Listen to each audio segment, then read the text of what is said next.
ဒီသတင်းလေးရတော့ဂျပန်ရောက်30အရွယ်မြန်မာနိုင်ငံသားအမျိုးသားက20အရွယ် main ကလေးကိုလိန်ပိုင်းဆိုင်ရာစော်ကားတယ်ဆိုပြီးဂျပန်သတင်းတွေမှာဖော်ပြလာတဲ့အကြောင်းအရာကိုကျွန်တော်ပြောသွားမှာဖြစ်ပါတယ်ဗောနော်အဲ့တော့အစော်ကားခံရတဲ့ဒီ main ကလေးကတော့မြန်မာလားတော့မသိဘူးဗောနော်မြန်မာဖြစ်ဖို့များပါတယ်အဲ့တော့မြန်မာချင်းအလိုမတူရာဖြစ်ကြတာလားလို့ပြောရမှာဗောနော်အဲ့တော့မကြားကျင်တဲ့ဒီလိုသတင်းမျိုးတွေကဂျပန်မှာလည်းမြန်မာတွေပေါ်များလာတာနဲ့အတူမြင်တွေ့လာရပြီဗောဂျပန်သတင်းမှာဖော်ပြချက်အရာဆိုရင်တော့နော်20အရွယ် main ကလေးကိုလိန်စော်ကားခဲ့တဲ့ဒါဂျပန်နိုင်ငံတိုယာမမြို့ရောက်ရှိနေထိုင်နေတဲ့မြန်မာနိုင်ငံသားအမျိုးသားကို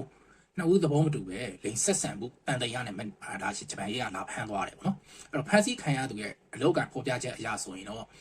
ဒီဂျပန်မြန်မာနိုင်ငံသားပေါ့နော်ဟာခန်းဆိုအငှားပေါ့နော်အငှားဝင်တိုင်းကိုပြောချင်တာပါအငှားဝင်တဲ့လောက်ကင်တဲ့အမျိုးသားလို့သိရတယ်ပေါ့နော်အဲ့တော့ရဲတပ်ဖွဲ့ရဲ့ထုတ်ပြန်ချက်ကိုကြည့်တော့မြန်မာနိုင်ငံသားကဒါမိနစ်4လပိုင်း30ရက်နေ့က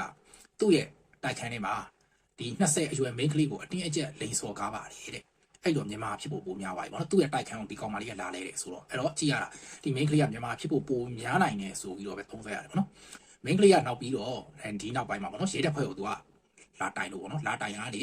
ဒီအမှုပေါ်ပေါက်လာတယ်လို့ဒါဂျပန်ရဲတပ်ဖွဲ့ကပြောဆိုလာတာတွေ့ရတယ်ဗောအဲ့တော့ခုလိုအချိန်တစ်နှစ်လောက်ကြာသွားတယ်ဗောနော်ကြာသွားတယ်ပဲပြောရတယ်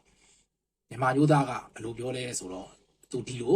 မတော်မတရားလုပ်ခဲ့တာမရှိပါဘူးဆိုပြီးတော့ဘိုးခံကြီးဆိုလာပြီဗောနော်အချိန်ကာလနဲ့တစ်နှစ်တောင်ကြာသွားမှဒီလိုပြန်ပြီးအမှုဆွဲပါဆွဲဖြစ်တာဆိုတော့လေရဲတပ်ဖွဲ့ကတော့အခင်းဖြစ်တဲ့အချိန်ကဆက်ဆက်မှုတွေကိုဒါပြန်ဆောင်ဆန်းနေရလို့သိရတယ်အဲ့တော့ဖြစ်တာလည်းတစ်နှစ်လောက်ကြာတော့မှဒီကိစ္စဖြစ်တယ်ဆိုတော့ဘယ်သူမှန်တယ်မှားတယ်တော့မပြောဘူးဗောနော်အဲ့တော့ကျွန်တော်ကတော့ဒီမှာဒီအကြောင်းအရာတွေကိုပြောပြတာဖြစ်တယ်အဲ့တော့မဖြစ်တဲ့နိုင်လည်းဖြစ်ကုန်ပြီးတော့ဒီလိုဂျပန်သတင်းတွေမှာပါလာတဲ့အထိဖြစ်တာမဟုတ်လို့ဒါလူမျိုးလည်းအတူတူเนาะနိုင်ငံသားလည်းအတူတူပဲအားကြောင့်ကျွန်တော်အခုပြောနေတဲ့အကြောင်းအရာကိုနားထောင်ပြီးမြန်မာနိုင်ငံသားတွေဘလို့ပဲဖြစ်ဖြစ်ပေါ့နော်ဒီကနေသင်ခန်းစာယူပြီးတော့ကိုယ့်ရဲ့ဆန္ဒကိုသိက္ခာနဲ့ထိန်းဖို့နှစ်ဦးနှစ်ဖက်ပေါ့နော်ယောက်ျားလေးရောမိန်းကလေးရောကာယကရှင်နှစ်ဦးနှစ်ဖက်ကြားညှိနှိုင်းအဆင်ပြေမှဒါထားပေါ့နော်ဆက်သွယ်ပတ်သက်ကြဖို့နဲ့ဒါတစ်ဖက်ကသဘောမတူလို့ပဲဖြစ်ဖြစ်နှစ်ဖက်သဘောတူပြီးတော့မှပဲ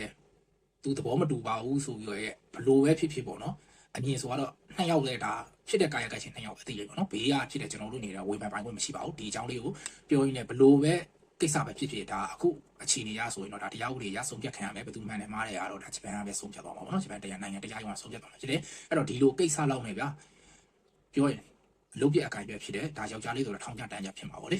အဲ့ဒါကြောင့်ကိုကရည်ရွယ်ချက်တွေနဲ့ဂျပန်ကိုလာပြီးမှဘာမဟုတ်တဲ့ဒီလိမ်မိုင်းဆိုင်ရာကိစ္စအတွက်နေတော့ပေါ့နော်ဒီလိုမျိုးထောင်ချတန်းချရောအလုတ်ပြအကင်ပြမြန်မာနိုင်ငံပြန်ပို့ခံမဲ့အနေအထားတွေဖြစ်သွားနိုင်တာမို့လို့